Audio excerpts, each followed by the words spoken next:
सवाल है कि क्या अब इस्लाम के किसास से बच सकती है भारतीय नर्स निमिषा प्रिया की जान। ये केस ऑलरेडी आपने न्यूज़ में सुन लिया होगा, इसके बारे में आपको विस्तार से बताऊंगी। लेकिन अब पता चल रहा है कि देखिए नया कानून और कैसे ये संभावना जताई जा रही है कि अगर ब्लड मनी से कैसे एक तो ये किसास अलग है और अगर ब्लड मनी मना हो गया है तो कैसे किसास से जान बच सकती है। रिमझिम के 5 पॉइंट्स में आपको यही जानना है, क्या है किसास जिससे बच सकती है निमिषा प्रिया की जान। दूसरा है इस्लाम में ब्लड मनी और किसास में क्या अंतर है। तीसरा है कि कैसे भारत के ग्रैंड मुफ्ती और यमन के शेख ने ये जो सज़ा है, जो फांसी की सज़ा 16 जुलाई को मिलने वाली थी, उसको आगे पोस्टपोन करा दिया है। मैं क्लियर कर देना चाहती हूँ कि सज़ा को ख़त्म नहीं करवाया, सिर्फ और सिर्फ तारीख को आगे बढ़ा दिया है। चौथा है यमन में कितनी खौफनाक होती है निमिषा की, यानी मतलब यमन में वो लोग कैसे सज़ा देते हैं और निमिषा को कैसे सज़ा मिल सकती है। और पांचवा है क्या है निमिषा केस, क्यों आखिरकार भारतीय नर्स मध्य पूर्व यानी कि मिडिल ईस्ट चली जाती है। नमस्ते, मेरा नाम रिमझिम जेठानी है और आप रिमझिम के 5 पॉइंट्स देख रहे हैं। सबसे पहले आप ये नक्शा देखिए कि कैसे इस वक्त यमन बहुत चर्चा में है। सबसे पहले तो निमिषा प्रिया के साथ जो हो रहा है, जो उनको वहाँ पर फांसी की सज़ा सुनाई गई है, वो यहाँ से केरल से यमन जाती हैं और ये मिडिल ईस्ट का पूरा इलाका आपको दिख रहा है। कैसे यहाँ पर देखिए लाल सागर है और ये ईरान, सऊदी। तो यमन एक तो दो वजहों से अभी बहुत ज़्यादा चर्चाओं में। एक तो यहाँ के जो हूती विद्रोही हैं वो लगातार लाल सागर में हमला कर रहे हैं गाज़ा के समर्थन में इजराइल के खिलाफ, और अब जो ये निमिषा प्रिया का केस अटक गया। देखिए यमन को अगर हम और थोड़ा सा क्लोजली देखते हैं तो ये जो सना वाला इलाका है वो आपको पूरा दिख रहा है। तो इसका जो एक पार्ट है वो पूरा हूतियों के कंट्रोल में है और दूसरे में यमन की सरकार चलती है। अब देखिए और मैं आपको ज़रा जूम करके बता दूँ, लाल सागर, सऊदी, यमन, ओमान, ये नीचे सोमालिया। तो ये हैं वो भारतीय नर्स निमिषा प्रिया जिनकी जान अभी यमन में अटकी हुई है। इनको फांसी की सज़ा सुनाई गई है और इसलिए सुनाई गई है क्योंकि इन्होंने तलाल अब्दो मेहदी का कत्ल कर दिया। ये क्यों कर दिया वो मैं आपको आगे बताऊंगी। लेकिन देखिए शरिया लॉ में क्या होता है कि अगर किसी का कत्ल हुआ है, उसके जो परिवार वाले हैं अगर ब्लड मनी लेने के लिए तैयार हो जाते हैं, उसको एक तरीके से मुआवजा कहा जाता है, तो फिर वो जो फांसी की सज़ा हुई है, जो मर्डरर है, वो सज़ा हट सकती है, यानी उसको छोड़ा जा सकता है, रिहा किया जा सकता है। लेकिन परिवार अड़ा हुआ है तलाल अब्दो मेहदी का कि हम ब्लड मनी नहीं लेंगे, मुआवजा नहीं लेंगे। और कैसे बहुत ही कोशिशों से 16 जुलाई को देखिए फांसी की सज़ा होनी थी, अब उसको टाल दिया गया है, लेकिन अभी भी खतरा बरकरार है। और जो मृतक का भाई है, यानी तलाल के जो भाई है, वो ये कह रहे हैं कि देखिए ब्लड मनी हमको नहीं चाहिए, हमें तो किसास चाहिए। अब मैं आपको बताती हूँ कि इस्लाम में ये किसास क्या होता है। तो कुरान और हदीस में जैसे ब्लड मनी का जिक्र है, वैसे ही किसास का भी जिक्र है। किसास का मतलब होता है बराबर का बदला, मतलब आई फॉर एन आई, खून का बदला खून से। और किस तरीके से अपराध को ब्लड मनी से खरीदना सही नहीं है। किसास में यह भी कहा गया है कि अगर कोई अपराध हुआ है और मुआवजे के तौर पर वो ब्लड मनी लिया जा रहा है तो ये गलत है। अब मैं आपको एग्जैक्टली कोट करके बता देती हूं कि कुरान की सूरह अल बरका में आखिरकार किसास पे क्या कहा गया है। ए इमाम वालों, कत्ल के मामले में तुम्हारे लिए किसास यानी बराबर का बदला अनिवार्य है। आज़ाद के बदले आज़ाद, गुलाम के बदले गुलाम, कत्ल के बदले कत्ल और औरत के बदले औरत। लेकिन अगर हत्यारे को पीड़ित के परिवार से कुछ माफ़ी मिल जाए तो उसे सही तरीके से मुआवजा देना चाहिए और भुगतान अच्छे तरीके से करना चाहिए। तो देखिए जैसे कि आपने देखा, किसास में सिर्फ सज़ा नहीं बल्कि माफ़ी का भी ऑप्शन है। और अब यही संभावना जताई जा रही है, यही होप लगाया जा रहा है कि अगर तलाल के जो परिवार वाले हैं वो माफ़ी दे दें। देखिए दो केस में किसास होता है, किसास लागू होता है। एक तो चलाकर किसी ने कत्ल किया हो, इस मामले में देखिए वैसे दावे तो किए जा रहे हैं, जब मैं आपको कहानी बताऊंगी कि ये दावा कर रही हैं कि मुझसे गलती से हुआ, लेकिन जो परिवार वाले हैं तलाल के वो दावा कर रहे हैं कि जानबूझकर मारा गया है। दूसरा होता है कि सामने वाले को गंभीर चोट देना, गंभीर शारीरिक चोट देना। अब देखिए अनजाने में अगर कोई कत्ल होता है, अनइंटेंशनली होता है, तो उसको ब्लड मनी से या माफ़ी जो ऑप्शन होता है वो चुना जाता है, ये शरिया कानून कहता है। अब देखिए इस्लाम में ब्लड मनी और किसास में क्या अंतर है। अभी तक आपने सुना होगा कि ये जो मृतक का परिवार है, यानी तलाल का जो परिवार है, वो ब्लड मनी लेने से मना कर रहा है। और करोड़ों की कीमत है उस ब्लड मनी की, लेकिन फिर भी मना कर रहा है। मृतक के परिवार 3 कारणों से नहीं ले रहे हैं ब्लड मनी। सबसे पहला है कि निमिषा ने मेहदी की लाश के टुकड़े किए और उसको एक टैंक में डाल दिया, टुकड़े कर करके पूरी लाश को, क्योंकि अब दावा ये किया जा रहा है निमिषा की तरफ से कि भाई मैं डर गई थी इसलिए मैंने टुकड़े कर करके उसको ठिकाने लगा दिया। फिर मेहदी पर सेक्स का आरोप है, चोरी का आरोप है, पासपोर्ट का आरोप है, यानी निमिषा ने यह बताया कि मेरे साथ उत्पीड़न करता था मेहदी, इसलिए मैंने उसको मार डाला। मैंने जो अपनी क्लिनिक खोली थी उसका प्रॉफिट चबा जाता था। फिर ये बोला है कि भाई मेरा पासपोर्ट रख लिया था, मैं भारत वापस नहीं आ पा रही थी। तो ये सारे आरोप लगाए। तो अब जो मेहदी का परिवार है वो ये कह रहा है कि ऐसे आरोप लगाएं तो ऐसी महिला को हम कैसे माफ़ी दे दें। हमको तो फांसी चाहिए, हमको तो सज़ा चाहिए। अगर उसकी मौत हुई है तो इनकी भी मौत होनी चाहिए। मेहदी के परिवार पर हूथियों यमनी समाज का दबाव है, क्योंकि देखिए वो जो समाज, जो यमन की हम बात कर रहे हैं, और मेनली अगर मैं हूती समाज की बात करती हूँ, यमनी समाज की बात करती हूँ, अगर यहाँ पर कोई भी कत्ल होता है तो इन लोगों का दबाव होता है that eye for an eye, murder हुआ है तो सामने वाला भी मर्डर से ही जवाब देगा। तो देखिए ब्लड मनी जो ऑफर किया गया है वो $1 मिलियन का है, यानी अगर मैं आपको बता देती हूं भारतीय रुपए में 8.6 करोड़ रुपीस। लेकिन मेहदी के परिवार ने इसको लेने से मना कर दिया है। फिर देखिए कैसे भारत के ग्रैंड मुफ्ती और यमन के शेख ने टलवाई सजा। 16 जुलाई को होनी थी, 16 जुलाई 2025 को निमिषा की फांसी की तारीख तय थी। 14 जुलाई को भारत सरकार से ज़्यादा होप नहीं आया। उन्होंने भी कहा कि देखिए हमारी भी कुछ लिमिट्स हैं, हम ज़्यादा कुछ नहीं कर पा रहे। तो एक तरीके से भारत सरकार ने कहा कि हम कुछ नहीं कर सकते, फांसी होके रहेगी। और फिर 14 ही जुलाई को एक काउंसिल बना हुआ है पूरा, सेव निमिषा काउंसिल, वो पहुंच जाता है भारत के ग्रैंड मुफ्ती के पास। ये जो ग्रैंड मुफ्ती है वो केरल में रहते हैं और उनका नाम है AP अबू बकर मुस्लियार। अब जो AP अबू बकर मुस्लियार हैं वो कांटेक्ट करते हैं यमन के शेखों को, यानी उनसे बात करते हैं। और वहां पर नाम ये सामने आ रहा है, यमन के एक सूफी विद्वान हैं जिनका नाम है शेख हबीब उम्र बिन हाफिज। उनसे ये बातचीत करते हैं कि आप जैसे तैसे कुछ कीजिए। और फिर बातचीत के बाद, और वो जो पूरी बातचीत होती है उसमें एक सुप्रीम कोर्ट के जज होते हैं, मेहदी के भाई अब्दुल फतेह मेहदी शामिल होते हैं, और ये जो शेख हैं उनसे बात करने की कोशिश करते हैं, क्योंकि भारत से ग्रैंड मुफ्ती की तरफ से अपील गई हुई होती है। और इंटरेस्टिंगली एंड शॉकिंगली यमनी प्रशासन ने फांसी को टाल दिया, यानी 16 जुलाई की एक पूरा बकायदा लेटर दिया गया ग्रैंड मुफ्ती के पास। वो लेटर आया और बोला कि अब टाल दी गई है फांसी की सज़ा, लेकिन ख़त्म नहीं की गई है, हम आगे कर देंगे, इस मसले पे जो कुछ हो सकता है वो करेंगे, लेकिन अभी सज़ा ख़त्म नहीं हुई है। अब देखिए अब भारत सरकार भी इनफॉर्मली, क्योंकि देखिए यमन में हमारा कोई, और हूती विद्रोहियों का अगर मैं मेनली बात करती हूँ तो उनसे हमारा कोई नाता नहीं है फॉर्मली, हमारा कोई दूतावास नहीं है, पहले बंद हो गया था। हूतियों से कोई हमारा कोई जो है डायरेक्ट, चाहे आप एम्बेसडर लेवल पे ले लीजिए, कोई भी बातचीत नहीं है। तो भारत सरकार अब इनफॉर्मली उन तक पहुंच रही है। आसपास के जो दूसरे देश हैं जो यमन के हूती विद्रोहियों से कनेक्ट में हैं उनसे बातचीत कर रही है, और जैसे तैसे प्रयास हो रहा है कि निमिषा प्रिया की ये जो फांसी है, ये जो सज़ा है, उसको रुकवाया जा सके, उनको बचाया जा सके। और देखिए शरिया कानून क्या कहता है, पीड़ित परिवार की माफ़ी ज़रूरी, कि यमन की सरकार, हूतियों की सरकार कुछ नहीं कर सकती अगर पीड़ित परिवार ने माफ़ी नहीं दी। तो ये जो मेहदी के परिवार वाले हैं उनको निमिषा को माफ़ करना पड़ेगा, तभी कुछ हो सकता है, वरना यमनी प्रशासन भी कुछ नहीं कर सकता, कोई कुछ नहीं कर सकता। अगर इनके परिवार ने कह दिया कि हमें फांसी चाहिए तो मतलब चाहिए।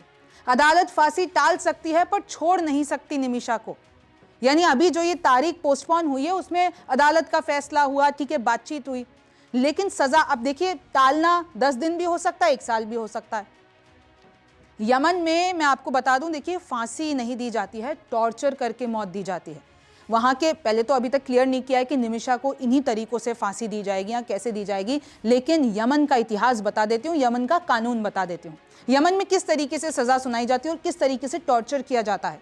पहला होता है पॉइंट ब्लैंक पर गोली मारी जाती है, जिसको भी मारना होता है, जिसको भी सज़ा देनी होती है, उसको लिटाया जाता है, सीने पे चढ़ के एक डॉक्टर मार्क करता है और फिर उसको उल्टा खड़ा किया जाता है। फिर एक जो जल्लाद आता है वो गोली लेकर और लगातार सामने वाले को पॉइंट ब्लैंक पे गोलियां मारता है जब तक कि उसकी मौत नहीं हो जाती। और लिटरली जो हमने पढ़ा है उसमें चिथड़े उड़ जाते हैं, इतनी गोलियां मारी जाती हैं। तो एक तरीका तो ये हो गया, और कभी कभार इसको जेल के अंदर किया जाता है इस प्रोसेस को, और कभी कभार भरी भीड़ के सामने किया जाता है। यानी कि भीड़ के सामने गोलियां मारी जाती हैं जिसको सजा देनी होती है। दूसरा देखिए, भीड़ के सामने मारे जाते हैं पत्थर, भीड़ को पत्थर पकड़ा दिए जाते हैं या फिर ये जितने भी ऑफिशियल्स होते हैं वो खुद, और तब तक पत्थर मारे जाते हैं जब तक सामने वाले का दम ना निकल जाए। तीसरा तरीका होता है सरेआम तलवार से सिर को कलम कर देना, और ये भी भीड़ के सामने होता है। तो इस तरीके से टॉर्चर करके मारा जाता है। इनफैक्ट एक और पॉइंट सामने आया कि कुछ केसेस में तो शव को 3 दिनों तक डिस्प्ले पे छोड़ा जाता है कि आओ, जो हमने सजा दी है पूरी, जो भी जिसको आना है वो आके देखो किस तरीके से हमने लाश को लिटरली डिस्प्ले पे किया जाता है। देखिए, अब आपको ये भी जान लेना चाहिए, जैसे मैंने आपको बताया कि यमन में बहुत ही टॉर्चर तरीके से, और अब जो ज़्यादातर होता है गोली मार के ही सामने वाले को सज़ा दी जाती है। लेकिन अब आप देखिए कि निमिषा का केस क्या है, हुआ क्या, कैसे ये जो निमिषा है 17 साल पहले ये कहानी शुरू होती है, कैसे निमिषा से 17 साल पहले एक गलती हुई और वो यमन चली गई। तो देखिए 17 साल पहले 2008 की बात है, निमिषा की उम्र थी 19 साल। केरल से नर्स की नौकरी करने ये यमन पहुंच गई। मैं आपको लास्ट में ये भी बताऊंगी क्यों आखिरकार ये जो केरल की बच्चियां हैं वो नर्स की नौकरी करने आखिरकार मध्य पूर्व क्यों जाती है। ये लोग ठगे जाते हैं, ये लोग वापस नहीं आ पाते हैं, फिर भी वो जो आंकड़ा है इनका वहां जाने का, और ऐसे खतरनाक यमन, आप नाम सुन के आपको लग रहा है ना कोई ऐसी डेमोक्रेटिक कंट्री नहीं है वो। खैर, पहले मैं आपको निमिषा केस के बारे में बताती हूँ। तो देखिए, वो जो है 2008 की बात है, केरल से नर्स की नौकरी करने वो यमन पहुंची। अब 2011 में शादी के लिए वापस भारत आई, फिर कोची के टॉमी थॉमस से उन्होंने शादी की और वापस उन्हीं के साथ यमन चली गई। अब यमन में क्या हुआ, 2012 में निमिषा और थॉमस को बेटी हुई जिनका नाम है मिशाल। फिर उसको अब क्या हुआ कि जो निमिषा के पति हैं वहाँ पर उन्होंने कुछ नौकरी की लेकिन पर्याप्त सैलरी नहीं थी, कमा नहीं पाते थे। तो 2012 में बेटी मिशाल को लेकर जो पति हैं वो वापस भारत आ गए। निमिषा ने नौकरी छोड़कर क्लिनिक खोलने की सोची क्योंकि निमिषा को भी इतनी ज़्यादा सैलरी नहीं मिल रही थी, उनकी भी ज़रूरतें थी। लेकिन देखिए, यमन का कानून ये कहता है कि अगर आप यमन में कोई ऐसी क्लिनिक खोलना चाहते हैं, कोई बिजनेस सेटअप करना चाहते हैं, तो आपको एक लोकल पार्टनर की ज़रूरत होती है। उसी दौरान कपड़े की दुकान को चलाने वाले तलाल मेहदी से निमिषा की मुलाकात हुई, और जो तलाल की पत्नी थी उनकी डिलीवरी करवाने वाली भारतीय नर्स निमिषा थी। खैर, इन दोनों की मुलाकात हुई, इन दोनों ने अपना प्लान जो भी इनको करना था, क्लिनिक सेटअप करनी थी। इनफैक्ट ये भी हुआ 2015 में जब निमिषा को भारत आना था अपनी बेटी से मिलने, तो साथ में मेहदी भी भारत आए। लेकिन दावा ये किया जा रहा है कि मेहदी ने निमिषा के घर पे आकर एक तस्वीर चुरा ली। उस तस्वीर में निमिषा और उनके जो पति थॉमस हैं वो तस्वीर थी। फिर उसके बाद क्या हुआ कि ठीक है, अब उन्होंने चुरा ली, अपने पास रख ली। फिर ये लोग वापस गए यमन, और निमिषा के परिवार ने 50 लाख रुपए बटोर रखे थे और 50 लाख रुपए जमा करके दे दिए, भैया ये लो निमिषा, और जाके तुम यमन में क्लिनिक खोलो। और निमिषा ने खोल भी ली क्लिनिक वहां पर। लेकिन 2016 से परेशानी आना शुरू हुई। दावा यह किया जा रहा है कि निमिषा बता रही हैं कि भाई मेहदी ने मेरे साथ उत्पीड़न करना शुरू कर दिया, मेरा जो प्रॉफिट था पूरा क्लिनिक का वो हड़पना शुरू कर दिया, मेरा पासपोर्ट रख लिया ताकि मैं वापस भारत नहीं जा पाऊँ। तो इस तरीके से मुझे सताने लगा, और इनफैक्ट निमिषा ने पुलिस केस भी कराया, लेकिन पुलिस ने भी थोड़े ही दिनों में छोड़ दिया क्योंकि वो जो मेहदी है उन्होंने एक फ़ोटो दिखा दी। अब जो वो फ़ोटो चुरा के लाए थे वहाँ से, भारत से, तो उन्होंने क्या किया, उनके थॉमस की जगह पे खुद की फ़ोटो लगा दी मेहदी ने, और बोल दिया कि निमिषा तो मेरी पत्नी है। तो इस तरीके से झूठे दावे किए और कुछ नहीं हुआ। और 2017 में निमिषा दरअसल पासपोर्ट लेना चाहती थी मेहदी से अपना वापस, जो उन्होंने रख रखा था। तो निमिषा ने बेहोशी की दवा दे दी मेहदी को, लेकिन वो जो बेहोशी की दवा है वो ओवरडोज हो गया और वहां पर मेहदी की मौत हो गई। फिर उसके बाद घबरा कर, डर कर, जो भी कुछ हुआ, निमिषा ने मेहदी के बॉडी के टुकड़े कर कर वाटर टैंक में फेंक दिया।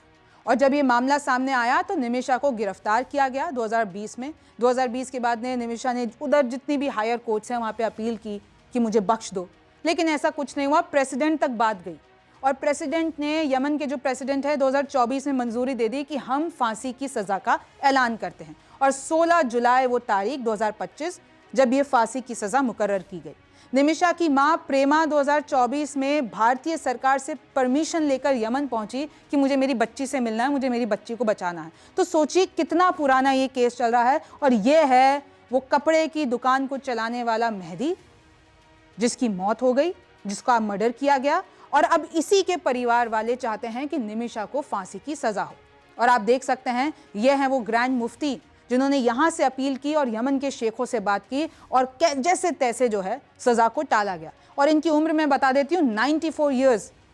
ये ग्रैंड मुफ्ती, देखिए कोई ऑफिशियल टाइटल तो नहीं है, लेकिन ये जो मुस्लियार हैं ओरिजिनली इनको शेख अबू बकर अहमद नाम है इनका, ये केरला में ही रहते हैं।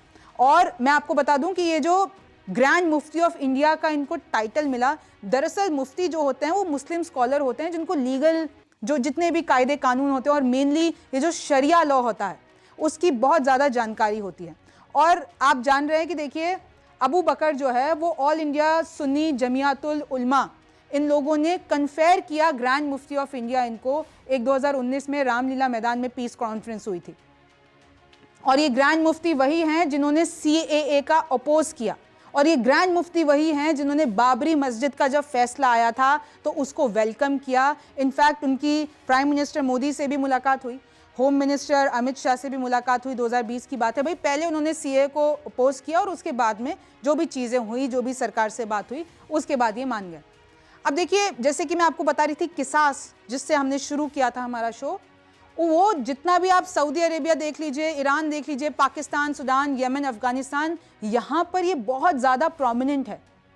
किसास में ये भी लिखा हुआ है कि बदला लेना है, लेकिन ये भी बोला है कि माफ़ी से बढ़कर कुछ नहीं है।